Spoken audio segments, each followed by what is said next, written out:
तो hello everyone. मेरा नाम है गौतम और मैंने सीजीएल 24 में ऑल इंडिया रैंक 39 हासिल किया है। जैसा कि हमें पता है, हमारी एसएससी के फील्ड में वोकेबलरी का बहुत ही बड़ा रोल होता है और हम में से अधिकांश लोग इसी वोकेब के सेक्शन में उलझे रह जाते हैं।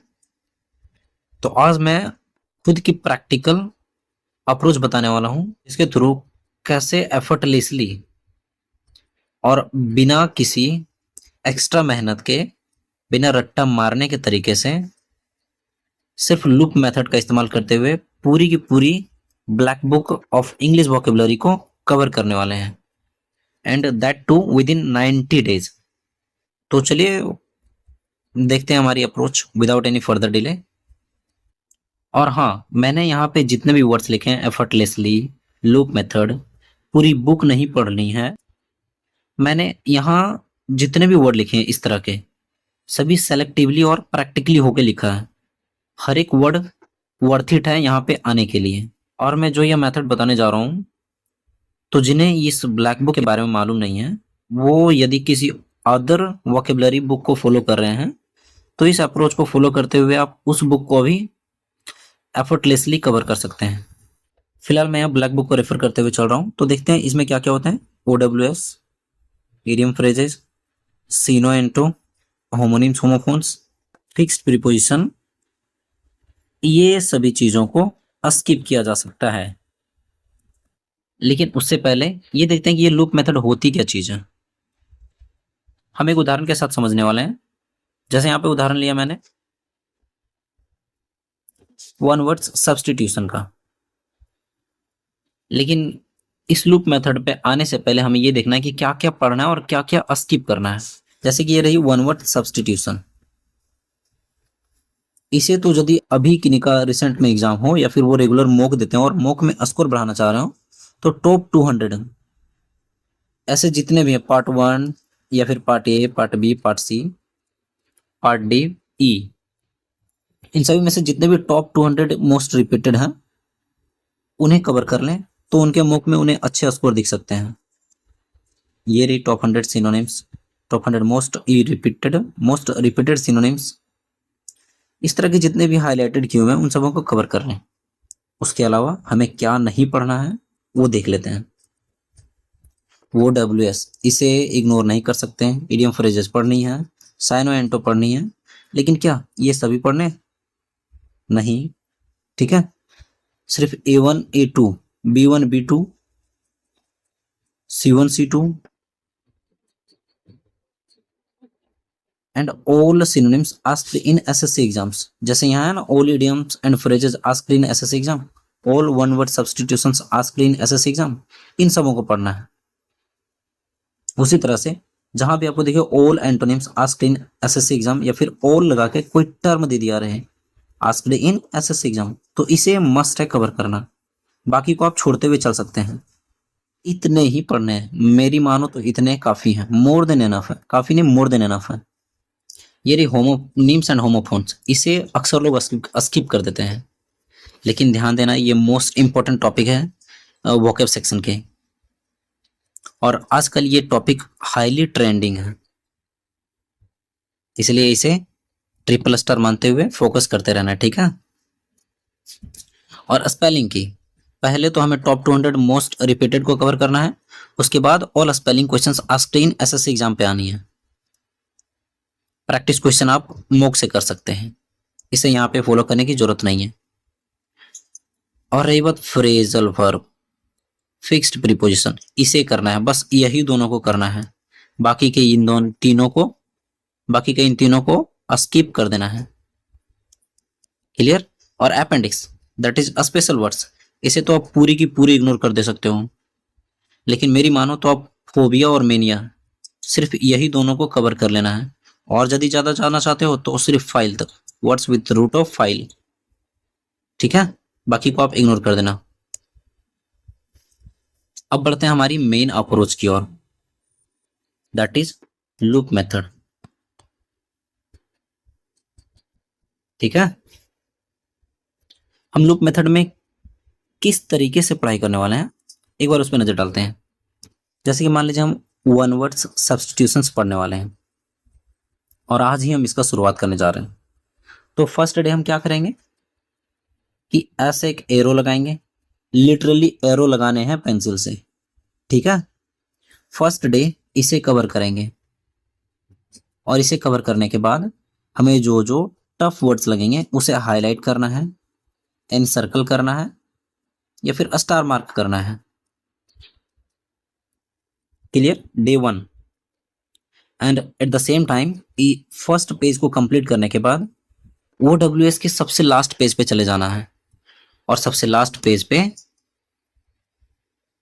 रिवर्स मोड में आनी है हमें।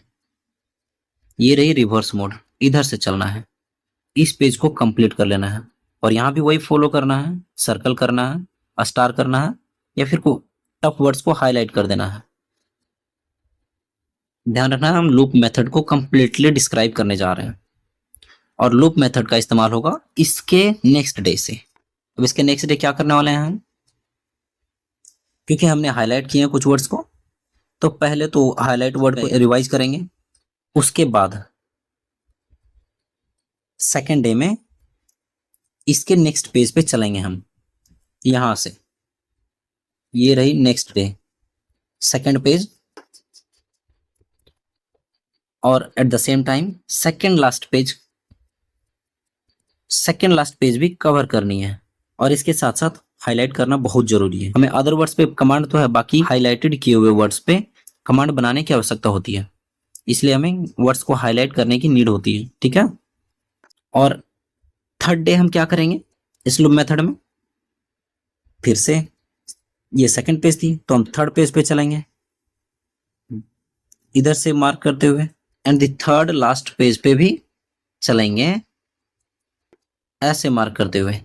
एक टाइम ऐसा आएगा कि ये दोनों इंटरसेक्ट करेंगे, इस एरो को फॉलो करते हुए फर्स्ट पेज पे पहुंच जाएंगे और इस एरो को फॉलो करते हुए लास्ट पेज पे पहुंच जाएंगे।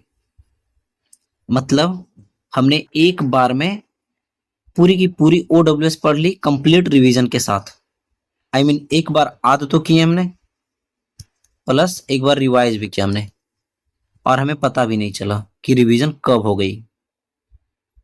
उसके बाद क्या करना है, जब इधर से जाते हुए, जब लास्ट से जाते हुए हम फर्स्ट पेज पे पहुंचेंगे तो इस एरो को रोटेट करते हुए अगेन रिवाइज करना है फर्स्ट पेज से और अपर डायरेक्शन से जो हम आ रहे थे याद करते हुए, जब लास्ट पेज पे पहुंचेंगे,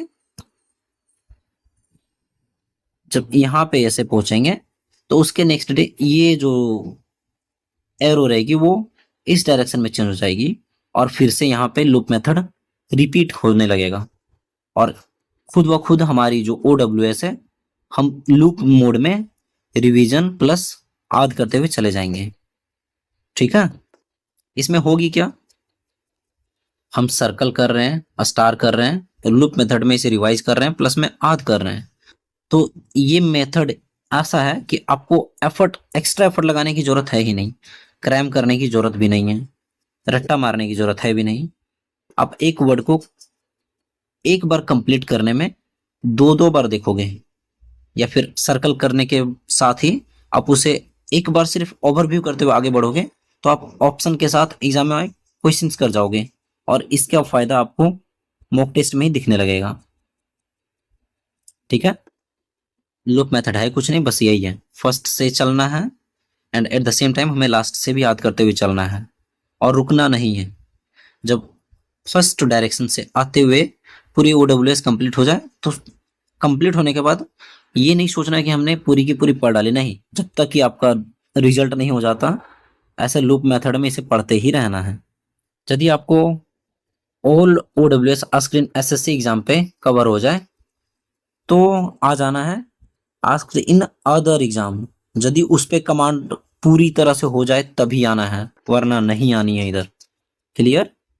और यदि आना भी चाह रहे हो उधर बगैर क्लियर या फिर उस पे पूरी कमांड बनाए हुए तो हाईलाइटेड वर्ड्स पे फोकस करना केवल।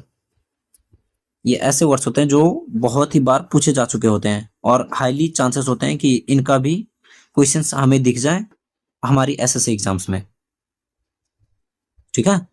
बट आप पहले प्रीफर करोगे इस all OWS asked SSC exam पे कंप्लीटली कमांड बनाने की।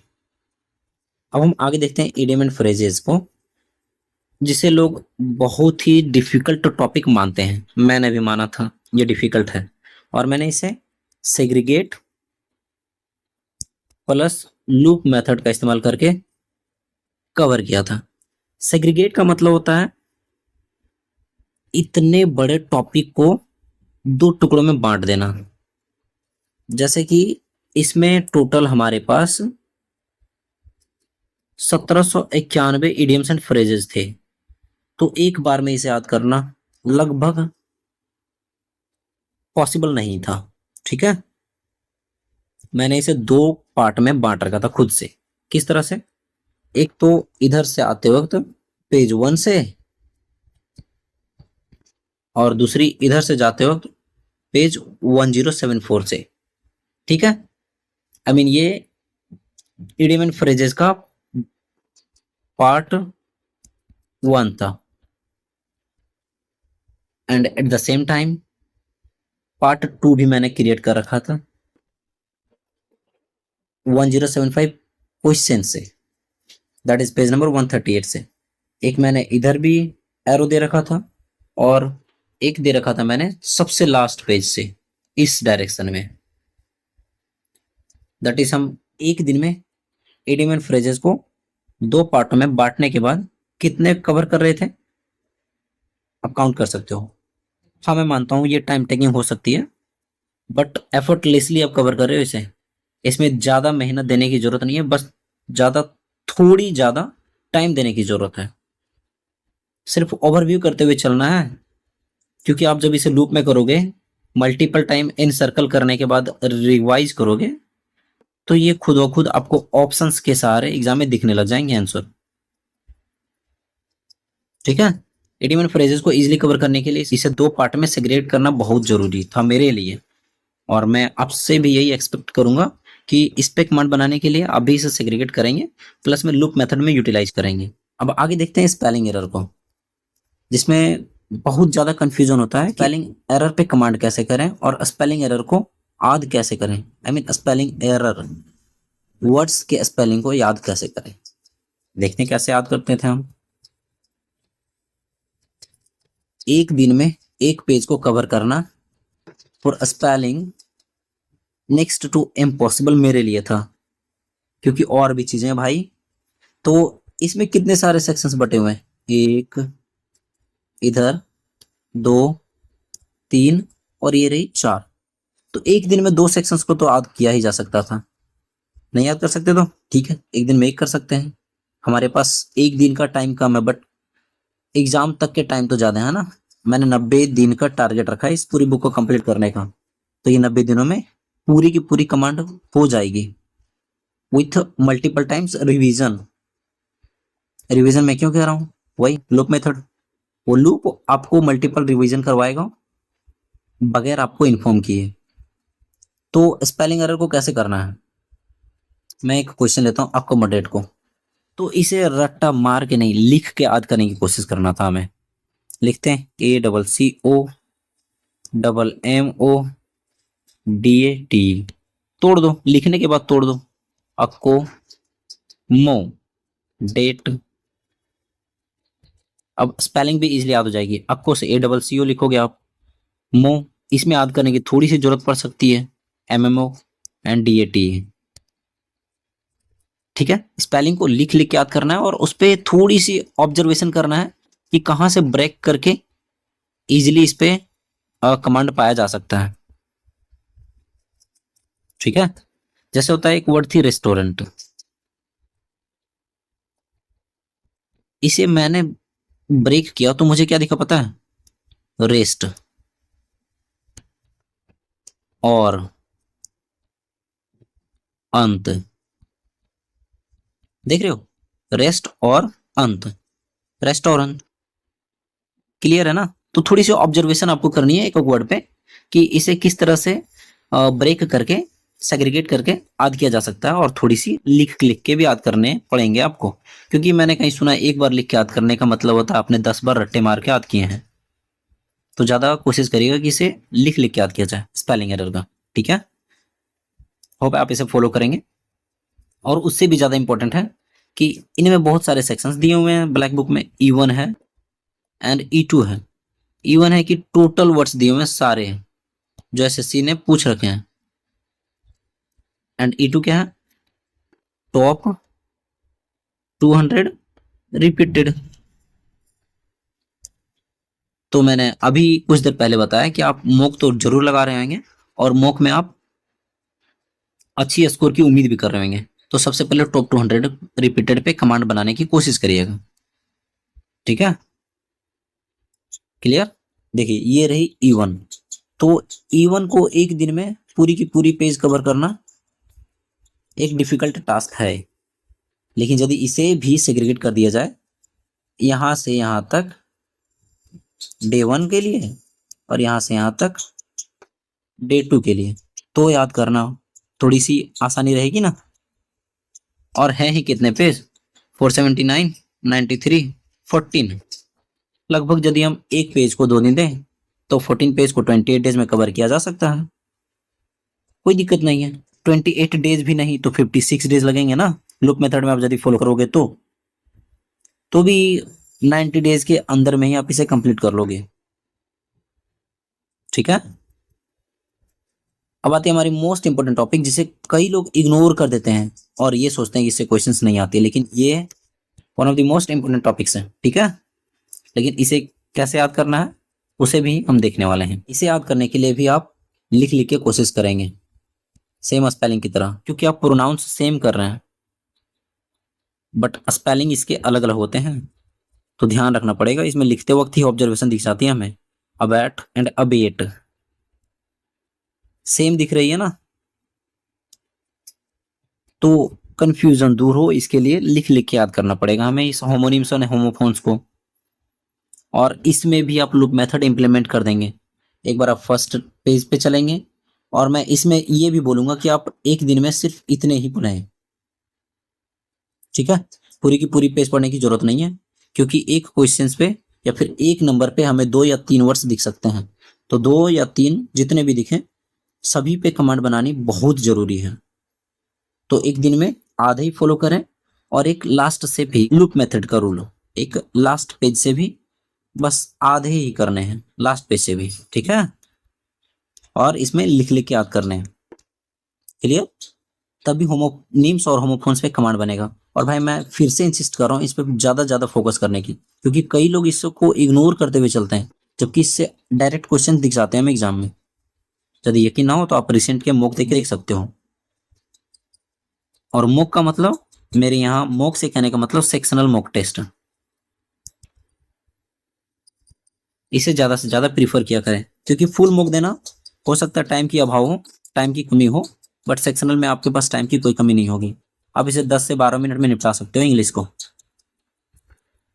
टाइम लगेंगे करीब, आप 10-15 मॉक दो, उसके बाद आपको खुद व खुद टाइम का एक्सपीरियंस लगेगा कि आप कैसे टाइम बचा सकते हो, कैसे आप 10 से 12 मिनट में पूरी की पूरी इंग्लिश की सेक्शनल मॉक्स लगा सकते हो।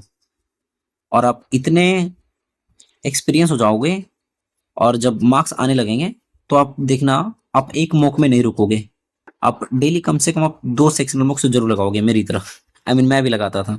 और कुछ टॉपिक जिन्हें मैं ग्रामर के पोर्शन में भी समझता हूँ, जैसे phrasal verbs and fixed prepositions, इन दोनों को आप चाहो तो किसी भी ग्रामर बुक से फॉलो कर सकते हो। बेसिकली लोग नीतू मैम की वॉल्यूम 1 को प्रीफर करते हैं, प्रीफर कर सकते हो, लेकिन मैंने फिक्स्ड प्रीपोजिशन को तो नहीं बट फ्रेजल वर्ब को इसी से किया, ब्लैक बुक से ही। फिक्स्ड प्रीपोजिशन के लिए आप नीतू मैम की बुक फॉलो कर सकते हो, वरना ब्लैक बुक भी एनफ है यार, मोर देन एनफ है, ठीक है। तो बस भाई यही स्ट्रेटजी है ब्लैक बुक को विदिन 90 डेज में पूरी की पूरी ब्लैक बुक को कंप्लीट करने की उम्मीद है। आपको इसमें थोड़ी सी एक्स्ट्रा टाइम देने की नीड पड़ सकती है, बट मेरी मानो तो आप इसे एफर्टलेसली कमांड कर सकते हो इस पूरी ब्लैक बुक पे, बस थोड़ी सी एक्स्ट्रा टाइम देखें। क्योंकि मैं खुद देता था, मुझे 1.5 से 2 घंटे लगते थे एक बार ब्लैक बुक को कंप्लीट पढ़ने में। होप आपको बहुत अच्छी समझ में आया हो और इसे आप इम्प्लीमेंट करेंगे अपने लाइफ में ब्लैक बुक पे कमांड पाने के लिए। बाकी मिलते हैं नेक्स्ट सेशन में, तब तक के लिए थैंक यू, बाय।